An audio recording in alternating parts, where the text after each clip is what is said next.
Bonjour tout le monde. Avez-vous déjà eu quelqu'un qui s'est vengé de vous? C'est pas drôle, hein? Eh ben, voici mon histoire de vengeance. Mais avec un retournement de situation. Vous ne croirez pas qui s'est avéré être mon farceur. Ah, je me présente d'abord. Je m'appelle Clara et j'ai 24 ans. Dire que j'ai une vie malheureuse serait un euphémisme. Pour commencer, mon père a laissé tomber ma mère pour une autre femme. Et peu de temps après, ma mère est décédée d'une grave maladie. En gros, ma vie entière s'est écoulée en quelques mois, et j'étais encore trop jeune à l'époque. C'était dur au fil des années, et j'ai toujours pensé que ma vie ne pourrait plus jamais redevenir comme avant. Mais un beau jour, quelqu'un est entré dans ma vie et a tout changé. Il s'appelait Simon. Il avait 7 ans de plus que moi, et il a sérieusement changé ma vie. Il vivait dans une autre ville, mais il venait souvent dans la mienne pour des affaires. Nous sommes rapidement tombés amoureux l'un de l'autre, mais ce bonheur n'a pas duré longtemps. Un jour, je travaillais dans un magasin de vêtements quand une fille du même âge que moi est entrée. Elle voulait que je l'aide à choisir une robe, mais elle était assez grossière avec moi, et je n'arrêtais pas de la surprendre en train de me dévisager avec des regards noirs. Qui était-elle et pourquoi me traitait-elle ainsi? Finalement, après environ 2 heures, elle s'est décidée et a choisi seulement une cravate qu'elle voulait acheter pour son mari. J'étais soulagée de me débarrasser d'elle, mais choquée quand j'ai vu le nom sur sa carte de crédit. Simon Dubois. Son mari avait exactement le même nom que mon petit ami. Quelle coïncidence! Elle a dû me surprendre en train de fixer la carte parce qu'elle a soudainement dit: Ouais, Simon est mon mari. Maintenant reste loin de lui. Quoi? Son mari? Mon Simon? Avant même que je puisse réagir, elle s'est tournée vers tout le monde dans le magasin et a dit: Cette fille est une chercheuse d'or et elle essaye de briser mon mariage. J'étais choquée. J'ai essayé d'expliquer que ce n'était pas vrai, mais elle ne voulait pas m'écouter. Elle est partie en trombe et je suis restée là à entendre les gens murmurer à mon sujet. C'était le moment le plus humiliant de ma vie. J'ai immédiatement couru à la salle du personnel et appelé Simon. J'espérais vraiment qu'il s'agissait d'un gros malentendu, mais le ton de Simon m'a fait comprendre que c'était la vérité. Il m'a dit qu'il m'avait menti et qu'en fait il vivait dans la même ville. Qu'il avait juste inventé l'histoire du voyage d'affaires pour ne pas avoir à me rencontrer souvent. Mais ensuite il a dit: Clara, je t'aime vraiment. Je suis sérieux à propos de nous. Attends, il était sérieux? C'était ridicule, il me dégoûtait. Comment a-t-il pu me traiter comme ça? J'ai raccroché et j'étais horrifiée. Ça m'a rappelé d'horribles souvenirs de la femme qui a volé mon père à ma mère. Je ne voulais pas être ce genre de femme. Le lendemain, j'ai déménagé de la maison que Simon avait louée pour moi. Je ne voulais plus être associée à cet imbécile. Mais la vie fonctionne d'une façon mystérieuse. Le jour où j'ai emménagé dans ma nouvelle maison, j'ai vu la femme de Simon. Et vous n'allez pas le croire? Il semblait qu'elle venait d'emménager à côté aussi. C'était une blague? Dès qu'elle m'a vue, elle a souri et a dit: Waouh, quelle coïncidence! Bonjour voisine, je m'appelle Lise. En la voyant déballer ses affaires toute seule, je n'ai pas pu m'empêcher de me demander où était Simon. Mais je me suis dit que Lise avait peut-être rompu avec lui, et elle s'était installée ici toute seule. Je l'espérais en tout cas. Je détesterais l'idée d'avoir Simon comme voisin. C'est ainsi que ma nouvelle vie a commencé. Et depuis, c'est la folie. Dès ma première semaine ici, Lise a commencé à me jouer de mauvais tours. Tout a commencé quand elle a jeté des ordures dans mon jardin. Je l'ai même surprise en train de le faire, et elle a juste souri et dit: Oups, ma main a glissé. Puis elle est partie en riant.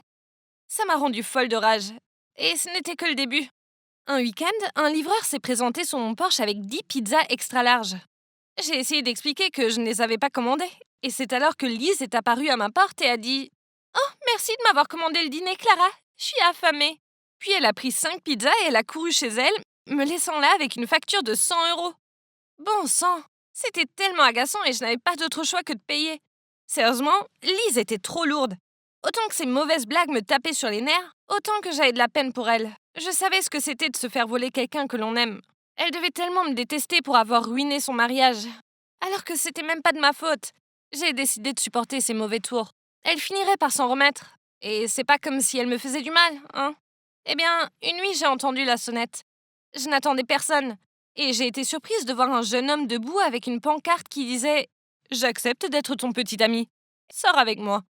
J'étais totalement perplexe et lui ai dit qu'il s'était trompé de maison. Mais il m'a ensuite montré l'adresse de l'autre côté. C'était mon adresse. Mais qu'est-ce que c'est que ça encore? Je lui ai dit que je n'étais pas intéressée, mais il a essayé de prendre ma main et m'a dit: Allez ma belle, sois pas timide. Je lui ai dit que s'il ne me laissait pas tranquille, j'appellerais la police. Alors heureusement, il s'est enfui. Inutile de préciser que je savais que c'était une blague de Lise. Mais cette fois, elle était allée trop loin. J'ai décidé d'aller la voir et de lui toucher un mot, une bonne fois pour toutes. Alors que je marchais vers sa maison, j'ai vu quelqu'un de familier de l'autre côté de la route. Je n'arrivais pas à le croire. C'était mon père. Tant d'années avaient passé et il avait complètement changé. Mais il n'y avait aucun doute que c'était lui.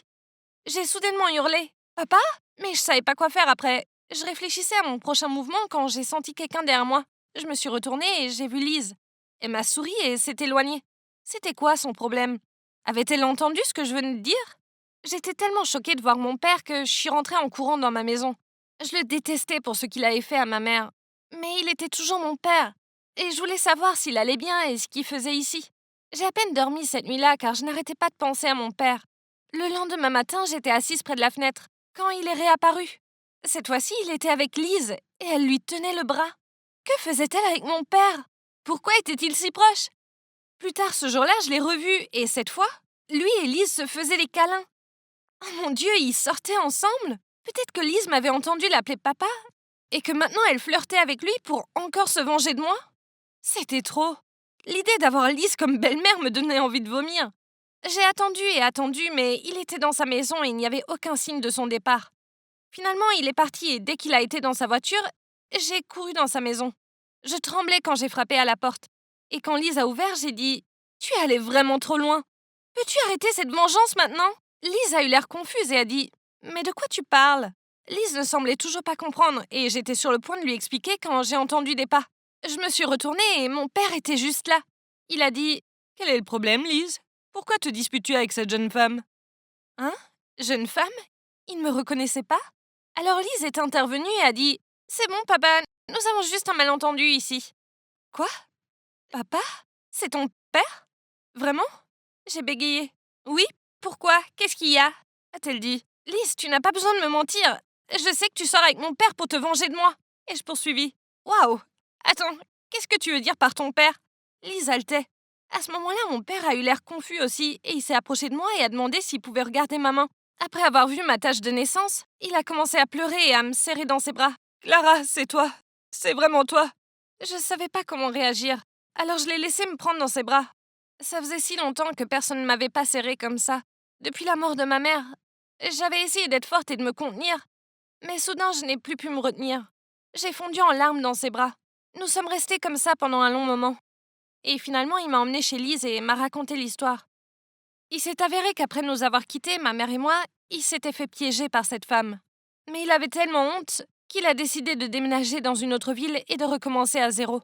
Un jour, il travaillait dur sur un chantier de construction, quand il s'est blessé. Il a fini à l'hôpital, et c'est là qu'il a rencontré Lise. Elle avait eu un accident de voiture et avait besoin d'une transfusion sanguine de toute urgence. Elle a un groupe sanguin assez rare, mais heureusement, mon père avait le même groupe et il s'est porté volontaire pour lui donner du sang. Après ça, ils sont devenus très proches et, comme Lise avait perdu ses deux parents dans l'accident de voiture, mon père a fini par l'adopter. Je n'arrivais pas à le croire. Mon père avait traversé tellement de choses et, pendant tout ce temps, je pensais qu'il vivait sa vie avec une femme riche. Je me suis sentie si mal pour lui et j'ai décidé de laisser le passé derrière moi et de lui pardonner. Quant à Lise, elle a également été laissée confuse par cette coïncidence. Elle a donc quitté la pièce pour digérer tout ça. Tandis que papa et moi avons pris le temps de rattraper nos vies. Plus tard, Lise a préparé le dîner pour nous trois. Et avant que nous nous y mettions, elle a timidement pris ma main et a dit «Clara, j'ai été si horrible avec toi. Je suis désolée. Je sais que tu n'es pas responsable de mon divorce. Mais j'étais quand même contrariée et c'est pour ça que je t'ai joué tous ces mauvais tours. C'était tellement enfantin, pas vrai? S'il te plaît, pardonne-moi. Ma sœur, nous avons ri et nous nous sommes serrés l'une contre l'autre pour faire la paix. Je ne pouvais pas le croire. Après toutes ces années de solitude, j'avais soudain une sœur et mon père était de retour. Ma vie avait enfin pris un nouveau tournant. Et je riais presque à l'idée que tout cela était dû à ma rencontre avec Simon. Au moins une bonne chose était sortie de cette relation désastreuse.